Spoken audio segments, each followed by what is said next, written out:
Hi viewers, welcome to our channel. ప్రస్తుతం మనతో పాటు దాము బాలాజీ గారు సీనియర్ జర్నలిస్ట్ ఉన్నారు. వారితో ఒకసారి మాట్లాడదాం. నమస్కారం సార్. నమస్తే. సార్, షహజాదీ ఖాన్ అనే ఒక మహిళని ఉత్తరప్రదేశ్ చెందిన అమ్మాయి దుబాయ్ లో ఉరితీశారు. ఇప్పుడు ఈ ఘటన మొత్తం ప్రపంచవ్యాప్తంగా కూడా సెన్సేషన్ క్రియేట్ చేసింది. సో ఎందుకు ఉరితీశారు, అసలు ఈ అమ్మాయి స్టోరీ ఏంటి, మరి మీరేం చెప్తారు సార్ దీనికి సంబంధించి? ఇదొక విషాదకరమైన సినిమాగా తీయచ్చు. యాక్చువల్గా విషాదకరమైన సంఘటన. మనం ఆల్రెడీ ఈ అమ్మాయి చెప్పుకున్నాం. అప్పుడు ఈ అమ్మాయి బతికి ఉంది మనం చెప్పుకున్న టైంకి. ఆ అమ్మాయి బతుకుతుందేమో అనే ఆశతోనే వాళ్ళ నాన్న షబీర్ ఖాన్ కూడా ఉన్నాడు. కానీ ఆమె చనిపోయిందని ఇప్పుడు నిన్న వార్త బయటకు వచ్చింది. ఆమెను దుబాయ్లో అబుదాబిలో మొన్న ఫిబ్రవరి 15 ఉరి తీసేసామని లేటుగా ఇప్పుడు కోర్టుకి మన foreign affairs minister of foreign affairs వాళ్ళు చెప్పారనమాట. సో అదొక షాక్ లాగా వాళ్ళ నాన్నకి తగిలింది. సో అసలు ఈ అమ్మాయి చరిత్ర ఏంటి, ఈ అమ్మాయి ఎందుకు అసలు అబుదాబికి వెళ్ళింది, అక్కడ ఏం జరిగింది, ఎందుకు ఈ అమ్మాయికి ఉరిశిక్ష పడింది, మోడీ ప్రభుత్వం ఎందుకు ఉరిశిక్షను ఆపలేదు? ఎందుకంటే ఇప్పుడు మనం ఇంతకుముందు ఒక సంఘటన చెప్పుకున్నాం. ఇలాంటిదే నిమిషప్రియ అనే ఒక నర్సు యెమెన్లో, కేరళ నుంచి యెమెన్కి వెళ్ళి అక్కడ పార్ట్నర్ని ఆమె విషం కాదు కానీ మత్తు ఇంజెక్షన్ ఎక్కువ ఇచ్చేసి చంపేసింది.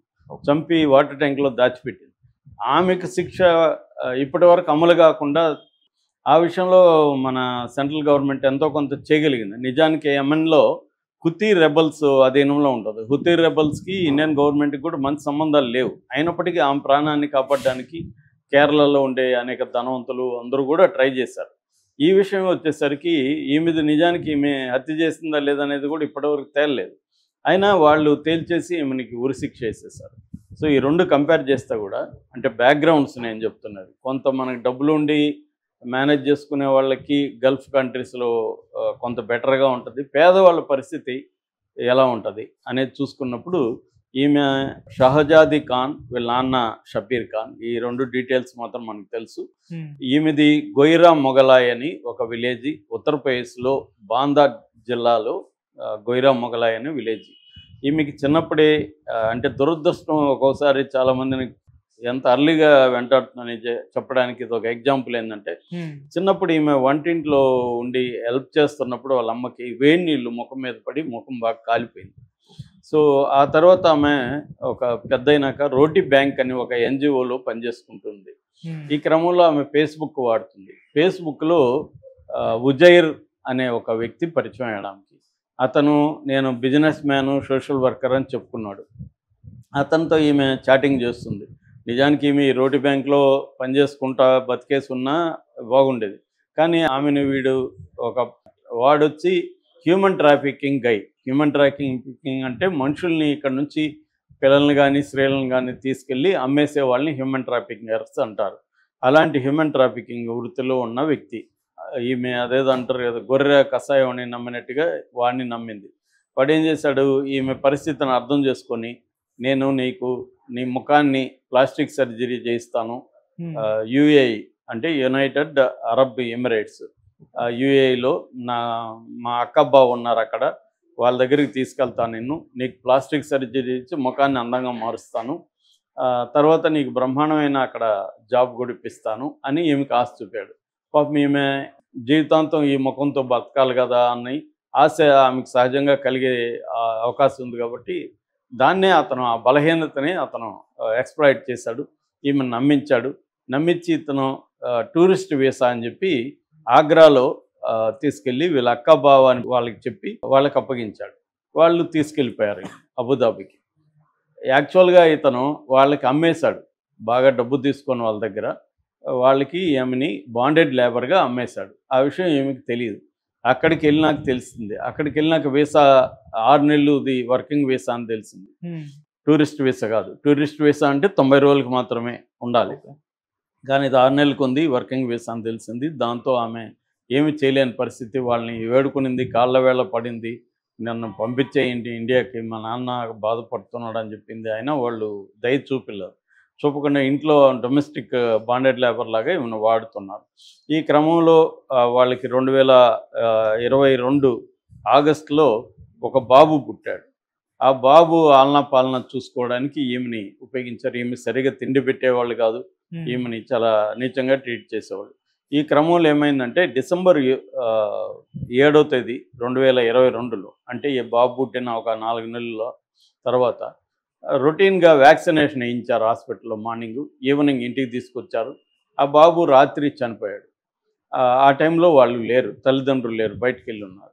సో వచ్చి నాకు చూస్తే చనిపోయారు. ఎందుకు చనిపోయాడు అనేది వాళ్ళకి తెలియదు. హాస్పిటల్కి తీసుకెళ్తే డాక్టర్లు ఏం చెప్పారంటే దీన్ని బాబు ఏదన్నా రియాక్షన్ వచ్చిందేమో తెలియదు, ఏదేమైనా పోస్ట్ మార్టంకి రికమెండ్ చేశారు హాస్పిటల్లో. కానీ తల్లిదండ్రులు పోస్ట్ మార్టంకి ఒప్పుకోలేదు, అవసరం లేదు, ఇన్వెస్టిగేషన్ అవసరం లేదని ఒక బైండ్ ఓవర్, ఇది కూడా కాన్సెంట్ లెటర్ అంటారు, ఆ కాన్సెంట్ లెటర్ రాసి ఇచ్చారు పోలీసులకి. ఇచ్చేసినాక మరి ఏం జరిగిందో తెలియదు. కానీ ఈ అమ్మాయిని తర్వాత వాళ్ళే టార్చర్ చేసి ఈ అమ్మాయి దగ్గర ఒక వీడియో, కన్ఫెషన్ వీడియో రికార్డ్ చేశారు. అదేంటంటే నేనే వీళ్ళ మీద కసితో ఈ బాబుని చంపేశాను అని ఆ కన్ఫెషన్ వీడియో ఉంది. ఆ వీడియో పెట్టుకొని వీళ్ళు పోలీస్ స్టేషన్లో పోయి కేసు పెట్టారు, ఈమె ఒప్పింది. సో పోలీస్ స్టేషన్లో ఈమెకి ఎవరు లేరు అక్కడ, తెలిసిన వాళ్ళు లేరు, ఎవరు ఈమె తరఫున మాట్లాడేవాళ్ళు లేరు. వాళ్ళు అక్కడే ఉండేవాళ్ళు, డబ్బున్నోళ్ళు, వాళ్ళు మ్యానిపులేట్ చేసుకోగలిగారు పోలీసులను కూడా. సో పోలీసులు ఈమెని ప్రెజర్ చేయించి కన్ఫెషన్ రిపోర్ట్ కూడా వాళ్ళు తయారు చేశారు. ఈమె ఒప్పుకునింది కాబట్టి ఈమెకు కోర్టు, అక్కడ కోర్ట్ ఆఫ్ ఫస్ట్ ఛాన్స్ అంటారు, అది మామూలు మ్యాజిస్ట్రేట్ కోర్టు లాంటిది, ట్రయల్ కోర్టు. ఆ ట్రయల్ కోర్టులో ఈమెకు జూలై 31, 2023 జైలు శిక్ష విధించారు. ఈమె అంతకుముందే ఫిబ్రవరి 10న ఈమెను తీసుకెళ్ళి అక్కడ అల్వతాబాద్ జైలు అని ఉంటుంది అబుదాబిలో, అల్వతాబాద్ జైల్లో పెట్టేశారు. అక్కడ ఆమె చాలా కాలం ఉన్నింది. యాక్చువల్గా ఆమెకి ఉరిశిక్ష 23లో పడింది. ఇమీడియట్గా ఆయన ఉరి తీయాల్సింది, కానీ ఈ మధ్యలో అక్కడ వరదలు రావడం, దుబాయ్లో ఫ్లడ్స్ పెద్ద ఎత్తున, అట్లాగే రాయల్ ఫ్యామిలీ ఉంటుంది అక్కడ, ఆ రాయల్ కుటుంబమే పరిపాలిస్తూ ఉంటుంది యుఏ. ఆ రాయల్ ఫ్యామిలీలో ఎవరో చనిపోవడం, దానివల్ల కూడా వాయిదా పడింది. చివరికి ఈమె ఫస్ట్ వచ్చి ఒకసారి ఫిబ్రవరి 28, 2024లో వీళ్ళకి ఫోన్ చేసింది, వీళ్ళ ఇంటికి చేసి ఫస్ట్లో ఒకసారి 23లో ఫోన్ చేసింది, 2023లో ఇలా పడింది నాకని. ఆ తర్వాత ఈమె జైల్లోనే ఉండిపోయింది, ఈ ఫోను ఆమెకి సౌకర్యం లేదు. ఆ తర్వాత ఫిబ్రవరి 14న ఈ ఇయర్, మొన్న లాస్ట్ మంత్ ఫిబ్రవరి 14న ఆమె ఫోన్ చేసింది. ఫోన్ చేసి వాళ్ళ నాన్నకి ఏం చెప్పిందంటే, ఇట్లా నన్ను రేపు ఉరి తీసేస్తున్నారు, లాస్ట్ కోరిక ఏందని అడిగారు, నేను మా అమ్మీ అబ్బుతో మాట్లాడాలి, అదే నా చివరి కోరిక అని చెప్పాను, అందుకని నాకు ఫోన్ ఇచ్చారు, నేను మీతో మాట్లాడాలనేది నా చివరి కోరిక, నన్ను రేపు చంపేస్తున్నారు అనేది ఈమె చెప్పింది. ఈ లోపల ఏం జరిగిందంటే, అంతకుముందే ఈ షబీర్ ఖాన్ వాళ్ళ నాన్న ఫస్ట్ ఈయనకి తెలిసినప్పుడే ఈ శిక్ష ఇలా పడిందని, ఈయన పాపం అక్కడున్న కలెక్టర్ ద్వారా ఇటు ద్రౌపది ముర్ముకి అప్పీల్ చేశాడు, మోడీకి అప్పీల్ చేశాడు. ఇతని మీద కూడా ఈమెని మోసం చేసి అమ్మేశాడు కదా ఉజైర్ అనేవాడు, ఉజైర్ అనేవాడిని కూడా మదాంది పోలీస్ స్టేషన్లో కేసు పెట్టాడు. ఆ తర్వాత కోర్టుకు కూడా వెళ్ళాడు ఆయన, ఢిల్లీ కోర్టులో పిటిషన్ వేశాడు.